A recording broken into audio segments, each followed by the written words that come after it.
Namaste. Today we are working on Gurudasana, also known as eagle pose. What you'll need is 2 blocks. So let's start with our 2 blocks and let's place the blocks on either sides of our feet.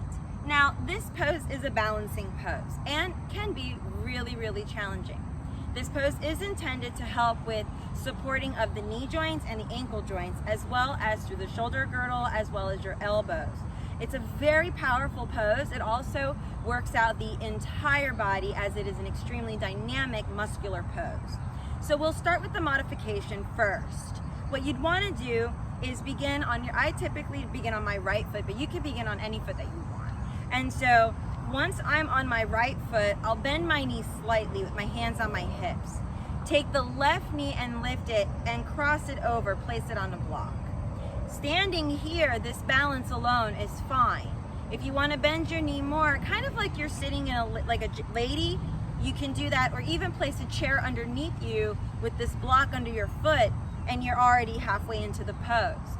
Now to complete the pose, you're going to take the opposite hand of the leg that's crossed. So the right hand is going to come over the left, and the left is going to come, I'm sorry, I lied to myself. The left is going to come over the right.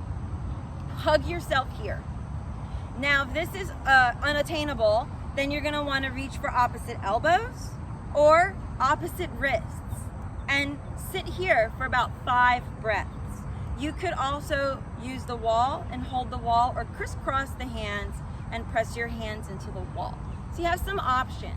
And this crisscrossing is mainly to help open up the serratus anterior, your back body muscles, and help to engage through the rhomboids and your obliques. Now from here we open up to the T and we come out of the pose. Now we'll go a little bit deeper. So to graduate from this pose, then we will still remain with the block, but maybe you just need to turn the block down 1 or 2 heights. From that space, again, we shift the weight into the right leg, lift the left knee, cross it over, and place your foot on the block. Please sit back so you find kind of that chair pose, and then from this space, engage that thigh muscle and lift up.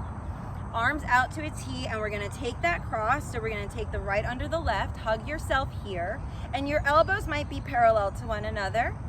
If that's an option for you, you can remain here. If you would like, you can take the backs of the hands to touch, or you can graduate to the palms touching. Either way, either or is fine. Unwind, unbind, and when you're ready, we come out of that pose. So we're just gonna balance the other side out. So I'm just gonna take us now to the last height. So from here, you may not need to use the block at that point. So you're going to lift the right leg up, bend the left knee, cross over, slide the leg down so the toe touches the ground to begin. Everything should engage and zip up at this point and come to a seat. Arms out to a T, and from this point, we take the left over the right and we hug. At this point, you can also take the backs of the hands to touch or the palms to touch. Lift the elbows here. Now, some of you might wrap your toes around the ankle and you want to be in one line. In this space, you're squeezing everything into this one direction, sustaining here, lowering down and sinking back and then lifting.